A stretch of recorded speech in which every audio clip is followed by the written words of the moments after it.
Hey, cool. I guess it's live now.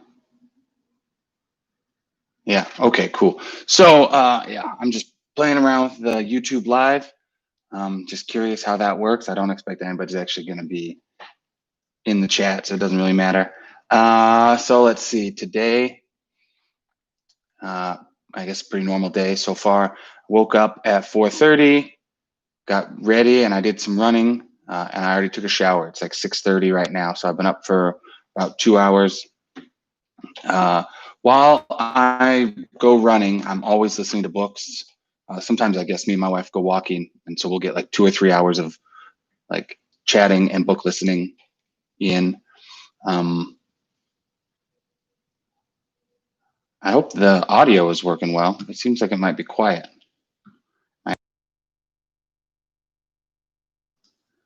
Check, check. Anyway, I guess we'll just have to assume it's working. Yeah, so these days I've been listening to this book called Rejection Proof by a Chinese guy, Jia Zhang, I think is how at least they pronounce his name on Audible. I'm sorry if I got that wrong. It is about a guy, a Chinese American guy who I guess that isn't necessarily important to the story. Like it's important to his character, but it's not important to the story. But he, when he grew up, he kind of always wanted to be an entrepreneur, and he had this problem with like fear of rejection. Like he says he had a whole bunch of ideas that he never took to like fruition. So he says that he actually came up with the wheelies, like the shoes with the like rollerblades or shoes with like the skate wheels on them. He says he came up with an idea for that like way before they actually came out. He had told his uncle about it, and his uncle said, like, no, that idea will never go anywhere. And so he just put it in a drawer and just like he felt like his uncle always gave him a lot of credit, and if his uncle didn't even like the idea, then why would anybody else? So he just kind of put that away. He had been living a normal life, working. I think he went to like business school, working like in a normal corporate job. He got married. He was about to have his first kid, and he just something about him wasn't happy, and it was because he wanted to be an entrepreneur. And so his wife said, take 6 months off. Like, I don't want you to be unhappy your whole life. So like take 6 months off. For the next 6 months, work as hard as you can to get something going, to be an entrepreneur. Try to fulfill this dream. And if at the end you don't make it, like then don't like then we kind of know like that's not what you're supposed to do. So this guy, he took their savings, he started making an app, and he felt like it was getting kind of like successful. They were trying to get some like venture capital. They were trying to get like some investments, and he was on the day he was waiting for the like answer to the investment, like for the investment guy. He was so nervous. It was like the most nervous he's ever been. Even though like he says other questions like if he would get into business school or if his wife would say yes to their proposal were actually much more important. He says this was just so it felt so important. And then the guy ended up saying no. The venture capitalist guy said no, and he was just devastated. That was 4 months into the like entrepreneur experiment. He was just going to give up. He was just like, this isn't going to work. But his wife still said, no, like you have 2 months left, keep going. And that's when he wanted to get over his fear of rejection. He hated this feeling. So he started a blog called, I think it's just called The 100 Days of Rejection. Anyway, that was the rough idea. For 100 days, he would go and purposely ask people stuff that they would say no to.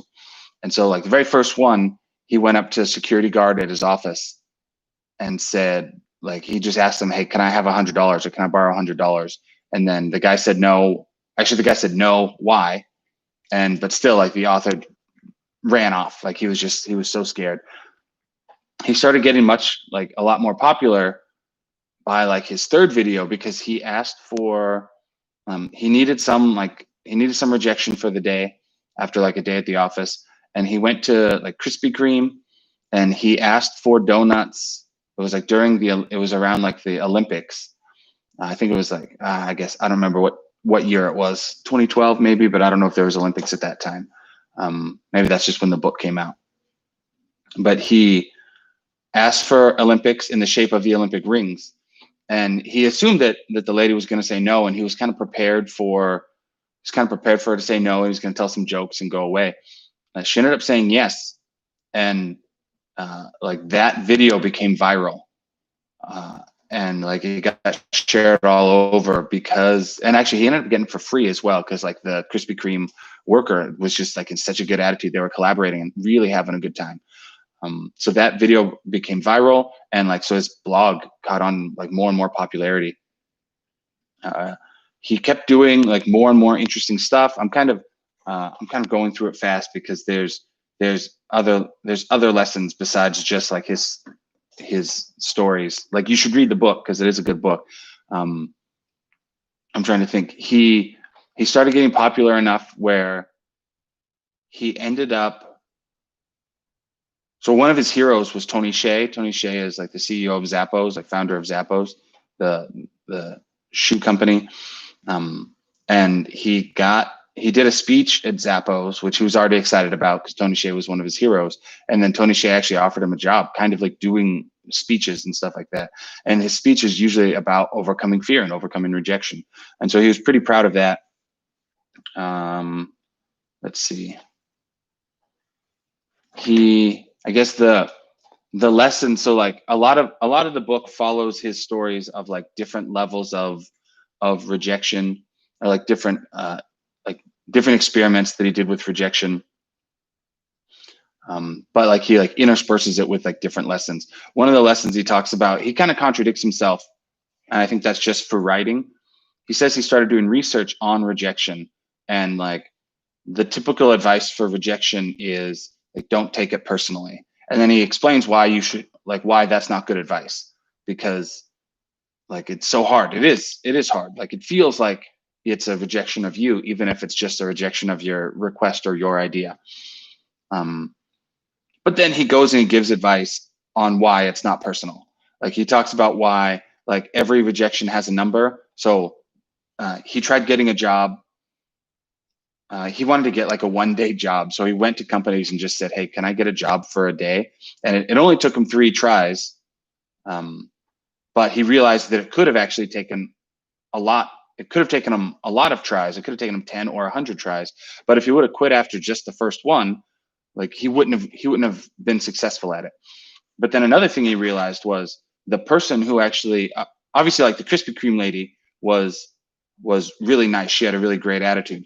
The third person who he asked to get a job for the day, she was also like a nice person. Like he kind of explains it better than just saying nice, but she was always looking for ways to help people. And she was like, her parents had taught her to ask why, if people get curious, like if she gets curious about like requests and stuff like that. So he does kind of say like that the rejection isn't personal. Rejections are opinions.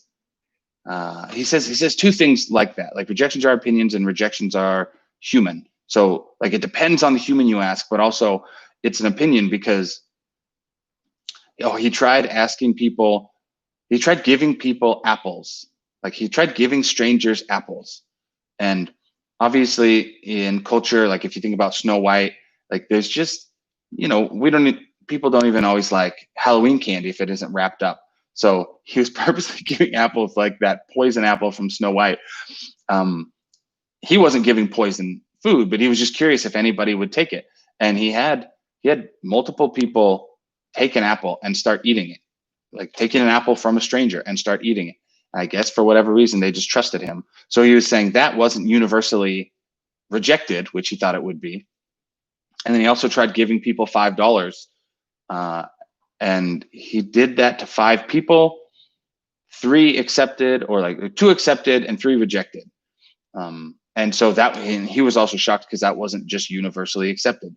So he does kind of say rejections aren't personal. Don't take them personal. There is a number. and it's an opinion based on the other person, not necessarily based on you. So I do think that's a really good lesson. He talks briefly about Louis C.K., that comedian. And he talks about how this is just a good story of just not giving up. Louis C.K. started, he wanted to be a comedian. At 17, he did like a improv stand-up, and he was just, after like 2 minutes, he was just like booed off the stage. He hated it. He tried it again a little bit later, and he just, same result, just like booed off the stage, and like he just felt horrible about it.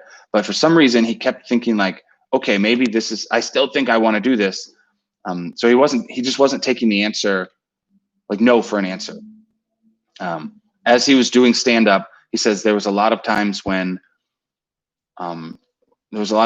he would be like performing to an audience of nobody. And just in case somebody would come into like the bar or the club, he had to be performing anyway. And so there's a lot of times when he would do that. He did this audition. This is Louis C.K. still. He did this audition for like Saturday Night Live, and they took everybody but him. And so the author is kind of saying Louis C.K. had every reason to quit. It seems like the universe was telling him not to quit. No, sorry. It seems like the universe was telling him to quit. But he just kept going. So eventually he became a really successful comedian. He had his own HBO show. He had a lot of like comedy specials, and he's a millionaire, I guess. I mean, I'm sure he is. Like, he's one of the most famous comedians on the planet. Now he's obviously a controversial figure, but I don't think that detracts from the like rejection story. The last part is kind of, he calls it, like in the chapter, he calls it finding freedom. And he says one of the things is, again, like you can learn that this rejection is personal, but it's also, so like maybe we should try it. Like maybe we should try it more. Let's not be so afraid. But he says this was him, and he thinks it's good advice for kind of everybody. We're afraid to ask favors or whatever from somebody, but then we end up swinging too far in the other direction, and we don't ask for anything actually. And so I guess the reason he brought this up was because he asked, he was looking for a rejection. Like towards the end, he was getting like, I guess, really good. He was getting too many yeses. And so he was going to ask for a rejection. He was going to go ask if he could fly a plane. So he went down to this airfield, asked to fly a plane, and the guy had some kind of like, obviously not like a commercial plane, but anyway, he let him do it, and it was more like a glider. He said it looked like a motorcycle. I don't remember what it was called. It's like a motorcycle but like an airplane, like mixed. And he got to fly it. The guy went with him and showed him how to do it. And he said it was like the best experience of his life. He said he really felt like he was flying like a bird, like he would be above like some crops, like just like feet above crops, or like way 100 feet up in the air, 1,000 feet up in the air, like an eagle. He said that was just the best experience of his life. And it was just because he asked. And so that's what he means. It's like you might be just one ask away from the best experience of your life, but usually we go too much that other end of the spectrum where we're actually afraid to ask people. And there's another book, and I'll probably talk about this eventually, but there's a book called Icarus Effect. And that's the gist of what Icarus Effect is. Kid Icarus is Icarus is that story about the father and son who were in jail. They put on some wax wings so that they could escape this tower. The father said, "Don't fly too close to the sun because the wings will melt and then you'll fall into the ocean and drown." And that's actually what happened in the story. Icarus Effect says the other part of that story is don't fly too low. If you fly too low, like too close to the water, you're going to lose the wind, like you'll lose the drift or lift or whatever it's called. And then you'll also fall into the ocean and drown. So the whole point of the book is like, we all know the story of let's not go too high. Everyone says that, "Whoa, don't think you can be president," or "Don't think you can be whatever." Like, don't think you can be a professional basketball player or like a YouTube star. or whatever. But nobody warns us. Like, so most everyone is taking that advice of like, well, I don't want to go too far. I'm not that special. So, but I think we all fall into, and this is what Rejection Proof is talking about. We all fall into that lower section. We're not actually worried about like what happens if I go too low. And I'll talk about that story or that book, because I think that's another really good book. But so in this, he says like, maybe just ask. It doesn't really hurt to ask. And obviously, like the more stuff that you ask for, like don't just ask your friends, don't just keep asking your friends for $100 because they might get really annoyed. But if there's something interesting, it doesn't hurt to ask. And don't be afraid of that rejection. So yeah, it's a really good book. I've listened to it multiple times. I think it's good. Actually, I think related to the Kojo stuff that we're doing, as you go through interviews, you're going to get rejected.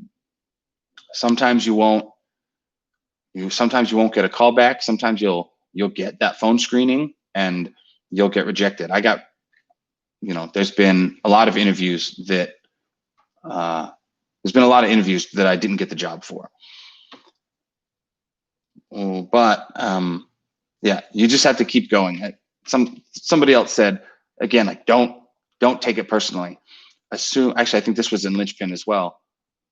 In Linchpin, like recognize like if somebody gives you good reasons for that rejection, like feedback, it's good to listen to that feedback. Maybe it's accurate, but a rejection alone doesn't necessarily mean that you are a loser, you're not meant to be a programmer, or you're not meant to be whatever.